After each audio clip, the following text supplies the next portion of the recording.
Welcome back to another episode of Tail of the Tape. Today we are tackling UCLA running back Zach Charbonnet. We've heard a ton about the depth of this running back class behind the big two guys, Bijan Robinson and Jahmyr Gibbs. But today we're going to be breaking down the consensus RB3, everything that you need to know about Zach Charbonnet for Dynasty rookie drafts this spring. A quick announcement before we get into the video. We are starting up a DEVY league. For those of you guys that don't know what DEVY is, it's basically when you have a Dynasty roster, plus instead of rookie picks, you have college football players. Danny, myself, Ron Stewart, and Dynasty I Am over on Twitter are going to be in the league. We are giving away 3 spots to you guys, and how you can get into that league is linked down below in the pinned comment and in the description. You fill out this Google form. If you're a member over on flockfantasy.com using the promo code FSC, you'll have 1 entry if you're a Flocker member, 2 entries if you are a Mother Flocker tier. We will announce that on Friday, so definitely check that out if you guys are interested in joining a league with us. Now let's get right into it.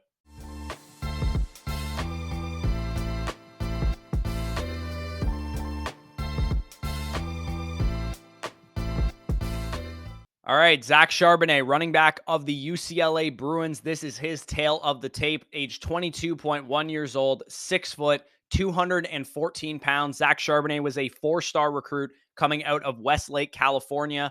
Number 4 running back in the 2019 recruiting class, committed to the University of Michigan initially, played 2 years in a rotation, dealt with some injuries before transferring to UCLA in 2021. At UCLA, he saw 2 seasons of pretty solid usage, posting 227 touches in 2021, 231 touches in 2022, posting PFF rushing grades of 91.9 in 2021, which was 3rd in the country, 93.9 in 2022, which was 4th in the country. It could have easily been probably a consensus top 3 running back in last year's class had he come out as a junior, but he stays for his senior season, improves his receiving role, posting a 13.1% target share, which ranks in the 90th percentile in his top 5 in the draft class right now. NFL mock draft database expected to be a late 2nd round pick, overall rank of 55th overall. We just saw Mel Kiper drop a 2-round mock draft yesterday. He had him there at the end of the 2nd round as well. Now let's get into the 6 fundamental traits for the running back position. For each of these traits, I'm going to break down what I saw in film first and then the accompanying metrics that back it up. These traits are the basis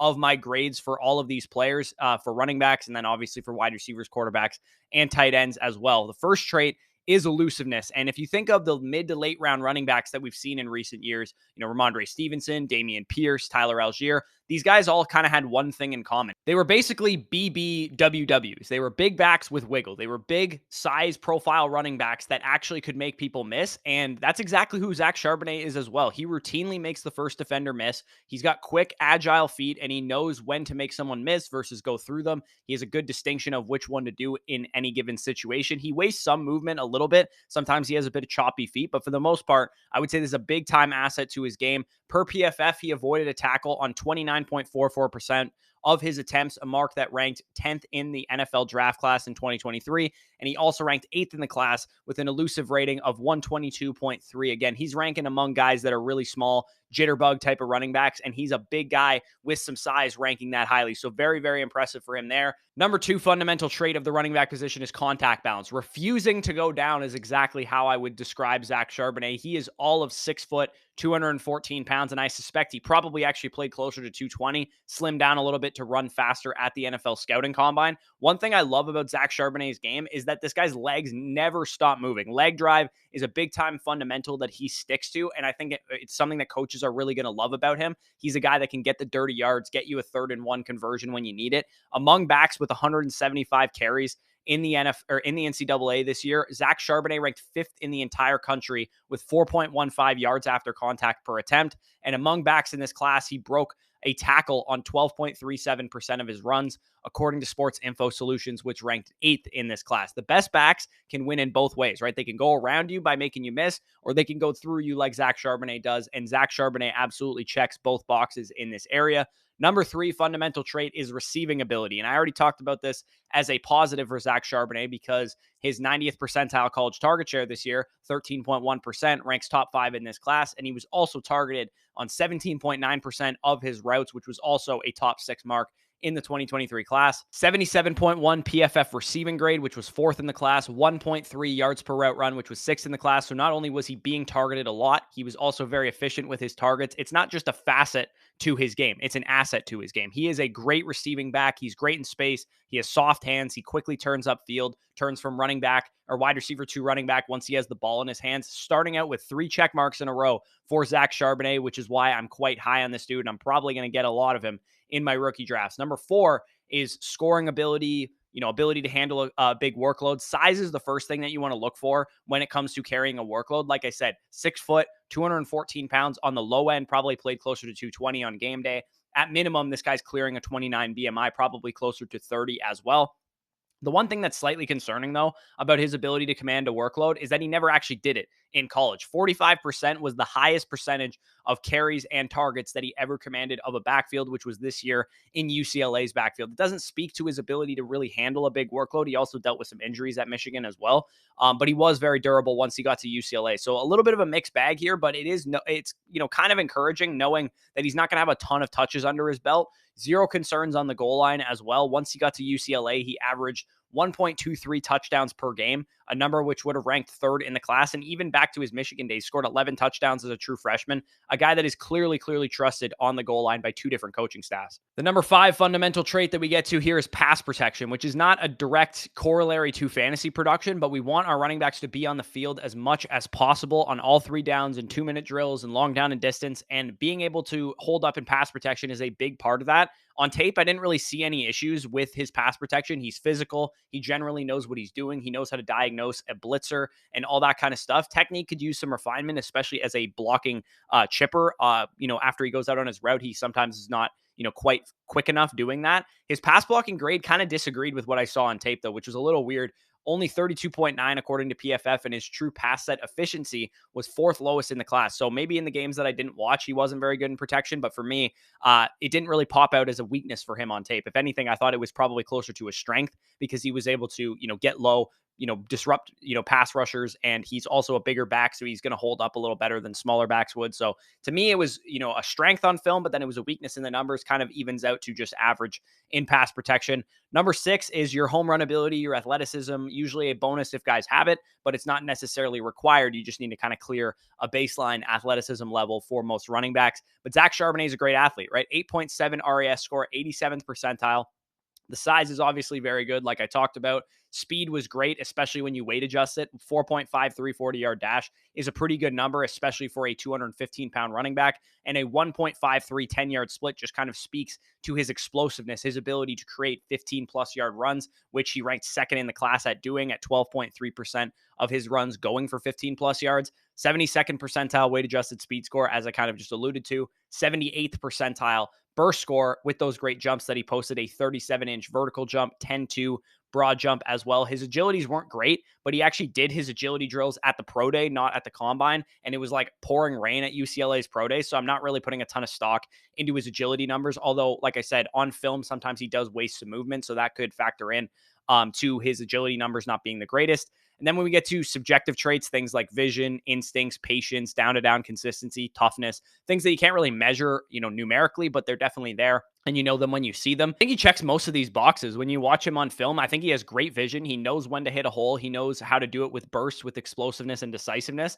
He's tough as nails, too. He's very physical. He doesn't go down on first contact. And I think he routinely makes the right decisions as well, and clearly developed his instincts a lot from his freshman year to his sophomore year to his junior year to his senior year, which speaks probably to his work ethic and getting better at the position, because his senior tape to his junior tape, you can see him routinely making the right decision and being a very decisive running back, which you couldn't really say about him coming out as a junior, which is why I think in the rare situation that a running back doesn't declare early, I think it was actually a good thing for Zach Charbonnet because he developed not only his receiving chops, but also his instincts as well. So I think he might be one of the safest picks in the entirety of round 1 of rookie drafts. And he also led the class in positive play percentage of 57.4%. Something that coaches will love, obviously, is that he gets what's there and a little bit more. And then his EPA per play of 0.238 was higher than Bijan Robinson's. It was the best in the class, and definitely something that he can put a feather in his cap for as well. So based on the scale of 1100, his final grade for me was 895 out of 1,100, which equates to an early second round talent. And if you recall,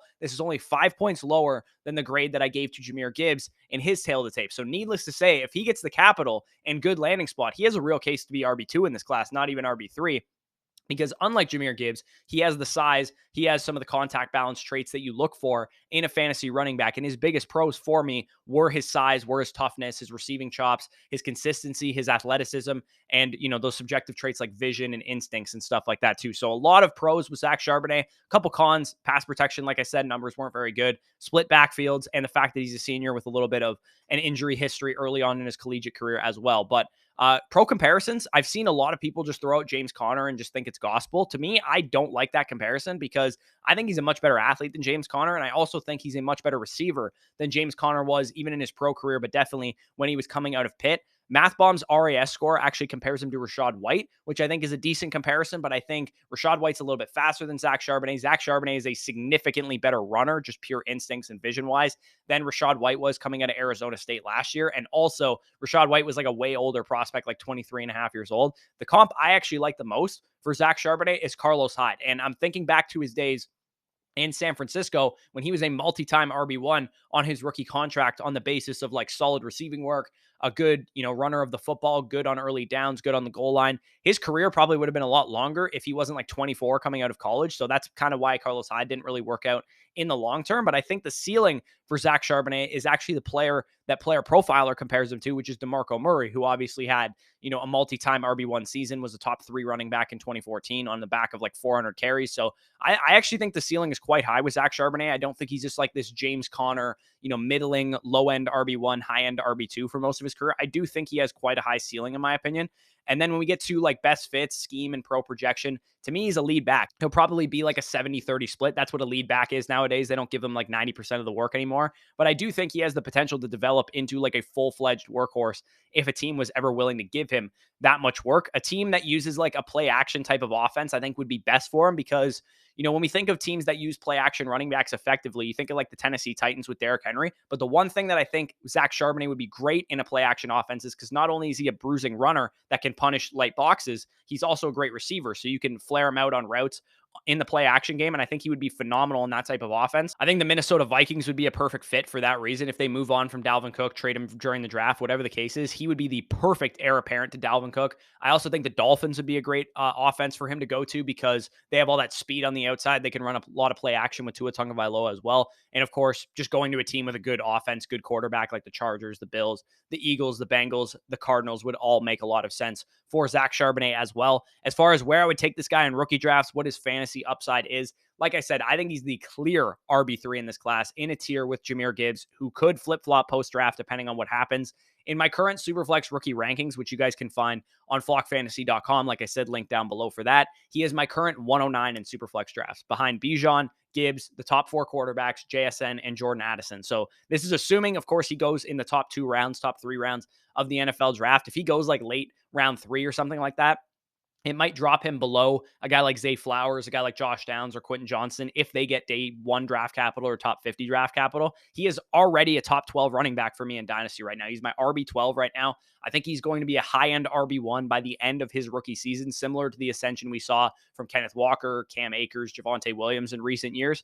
In one quarterback leagues, I have him ranked as my 105, right behind Bijan, JSN, Gibbs, and Addison as well. I think he should be a great addition for those of you guys that are contenders looking for some production pieces immediately to help you win your championship. So that is Zach Charbonnet, a guy that I'm going to be very, very heavy on in rookie drafts, a guy that I'm a huge, huge fan of. Hopefully he goes in the top 2 rounds of the actual NFL draft. Like I said, Mel Kiper dropped a mock draft yesterday. He was in the 2nd round, which is definitely a good sign. So if you enjoyed this video, leave a like down below, show your support, subscribe to the channel if you guys are new around here, if this is the first time you're checking out anything that we do here over at the Fantasy Stock Exchange. We dropped some buy low candidates yesterday. If you want to check that out, we have tail the tapes on a bunch of prospects already. And also we'll be dropping down some buy low candidates for rebuilders coming in the next coming days. So definitely check that out if you're interested. Also, like I said, if you want to be in the DEVY League, go down to the pinned comment, follow the instructions there. And if you want access to my Dynasty rankings, my rookie rankings, I'm going to be dropping basically an entire draft guide in a week or two, once I finish the prospects, outlining all of the grades that I gave all of the players so that you guys can go in